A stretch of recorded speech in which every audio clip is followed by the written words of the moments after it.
보원장 사건에도 깊숙이 관여되어 있습니다. 김용은 이재명 대통령의 최측근입니다. 20대 대선 경선 과정에서 대장동 업자 유동규 남욱으로부터 불법 대선 자금 6억 원을 받은 혐의로 재판을 받고 있습니다. 김용이 검찰의 체포영장으로 체포됐을 때 김용의 변호를 맡은 이상호 변호사는 김용의 체포영장을 몰래 김현지 보좌관에게 보낸 것으로 보입니다. 누구에게 보고했겠습니까? 또 모든 공범 사건을 이렇게 관리해 왔고 지금도 이렇게 관리하고 있습니까? 김용이 불법 대선 자금을 받으면 후보자인 이재명을 위해서 쓰이게 마련입니다. 불법 자금을 건넨 유동규는 이재명과 친하기도 합니다. 이재명 모르게 김용이 착복할 수 있는 구조 자체가 아닙니다.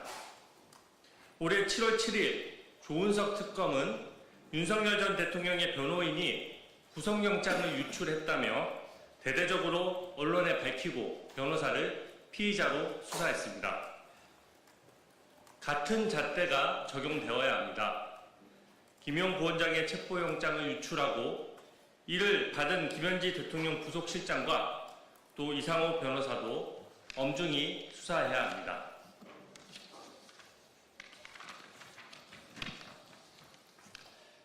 김현지가 이재명 사건의 총괄 컨트롤 타워였다는 사실을 설주한 변호사의 양심 고백으로 알 수 있었습니다. 이화영, 김용 사건 모두 이재명 대통령과 공범관계에 있는 사건들입니다. 공범의 수사 상황을 변호인을 통해 몰래 빼내고 증거인멸을 시도하는 것은 명백한 범죄입니다. 실행자는 김현지이고 배우는 이재명 대통령입니다. 김용 사건에서는 그 후 조직적 위증교사와 증거 조작이 있었습니다. 대선 캠프 관계자 2명이 김용의 허위 알리바이를 만들고 휴대전화 일정표도 조작해 제출했다가 구속 기소됐습니다. 알리바이는 김용 피고인 측과 짜지 않고서 막 만들어낼 수는 없는 것입니다. 사건 컨트롤 타워인 김현지, 공범관계에 있는 김용, 또 그 변호인인 이상호의 사전 모의가 과연 없었습니까? 김현지가 보좌관 시절에는 몰래 이재명 공무원 사건에 관여해 왔다면 지금은 권력이 더 커져 대통령실 부속실장으로 있습니다. 김현지가 마음만 먹으면 공범 사건을 손바닥 보듯이 들여다볼 수 있고 지금 이재명 대통령이 하고 있는 것처럼 구체적 사건에도 막 관여할 수 있는 길이 있는 것입니다. 이런 것들을 명명백백히 밝히기 위해서 국감의 출석과 증언이 반드시 필요합니다. 피하는 자가 범인입니다. 김현지 부속실장과 민주당은 국감 증인을 즉시 수용하십시오. 어제 제가 공개했던 김현지 부속실장이 이재명 대표의 형사사건 컨트롤 타워였다는 정황이 점점 사실로 입증돼 가고 있습니다. 오늘 추가 사실을 공개합니다. 김현지 부속실장은 김용 전 민주연구원 부원장 사건에도 깊숙이 관여되어 있습니다. 김용은 이재명 대통령의 최측근입니다. 20대 대선 경선 과정에서 대장동 업자 유동규 남욱으로부터 불법 대선 자금 6억 원을 받은 혐의로 재판을 받고 있습니다. 김용이 검찰의 체포영장으로 체포됐을 때 김용의 변호를 맡은 이상호 변호사는 김용의 체포영장을 몰래 김현지 보좌관에게 보낸 것으로 보입니다. 누구에게 보고했겠습니까?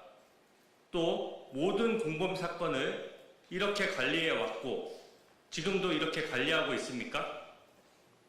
김용이 불법 대선 자금을 받으면 후보자인 이재명을 위해서 쓰이게 마련입니다. 불법 자금을 건넨 유동규는 이재명과 친하기도 합니다. 이재명 모르게 김용이 착복할 수 있는 구조 자체가 아닙니다. 올해 7월 7일 조은석 특검은 윤석열 전 대통령의 변호인이 구속영장을 유출했다며 대대적으로 언론에 밝히고 변호사를 피의자로 수사했습니다. 같은 잣대가 적용되어야 합니다. 김용 부원장의 체포영장을 유출하고 이를 받은 김현지 대통령 부속실장과 또 이상호 변호사도 엄중히 수사해야 합니다.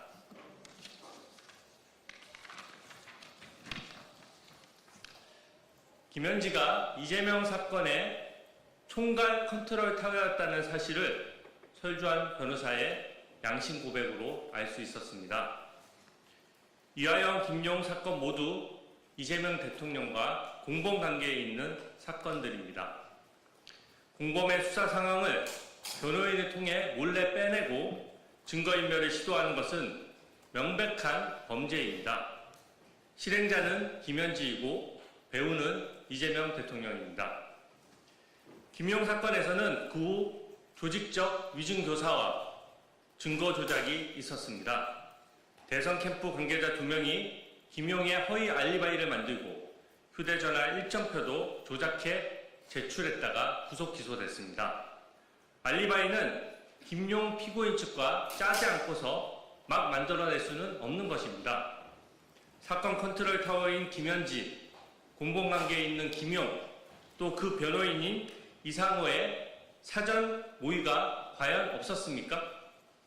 김현지가 보좌관 시절에는 몰래 이재명 공범 사건에 관여해 왔다면 지금은 권력이 더 커져 대통령실 부속실장으로 있습니다. 김현지가 마음만 먹으면 공범 사건을 손바닥 보듯이 들여다볼 수 있고 지금 이재명 대통령이 하고 있는 것처럼 구체적 사건에도 막 관여할 수 있는 길이 있는 것입니다. 이런 것들을 명명백백히 밝히기 위해서 국감의 출석과 증언이 반드시 필요합니다. 피하는 자가 범인입니다. 김현지 부속실장과 민주당은 국감 증인을 즉시 수용하십시오. 어제 제가 공개했던 김현지 부속실장이 이재명 대표의 형사사건 컨트롤 타워였다는 정황이 점점 사실로 입증돼 가고 있습니다. 오늘 추가 사실을 공개합니다. 김현지 부속실장은 김용 전 민주연구원 부원장 사건에도 깊숙이 관여되어 있습니다. 김용은 이재명 대통령의 최측근입니다. 20대 대선 경선 과정에서 대장동 업자 유동규 남욱으로부터 불법 대선 자금 6억 원을 받은 혐의로 재판을 받고 있습니다. 김용이 검찰의 체포영장으로 체포됐을 때 김용의 변호를 맡은 이상호 변호사는 김용의 체포영장을 몰래 김현지 보좌관에게 보낸 것으로 보입니다. 누구에게 보고했겠습니까? 또 모든 공범 사건을 이렇게 관리해 왔고 지금도 이렇게 관리하고 있습니까? 김용이 불법 대선 자금을 받으면 후보자인 이재명을 위해서 쓰이게 마련입니다. 불법 자금을 건넨 유동규는 이재명과 친하기도 합니다. 이재명 모르게 김용이 착복할 수 있는 구조 자체가 아닙니다.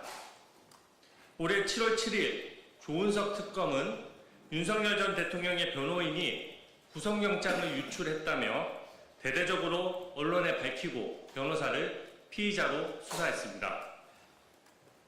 같은 잣대가 적용되어야 합니다. 김용 부원장의 체포영장을 유출하고 이를 받은 김현지 대통령 부속실장과 또 이상호 변호사도 엄중히 수사해야 합니다.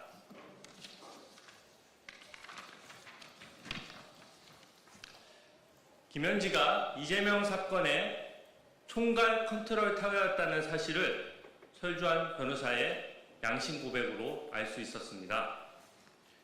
이화영, 김용 사건 모두 이재명 대통령과 공범 관계에 있는 사건들입니다. 공범의 수사 상황을 변호인을 통해 몰래 빼내고 증거인멸을 시도하는 것은 명백한 범죄입니다.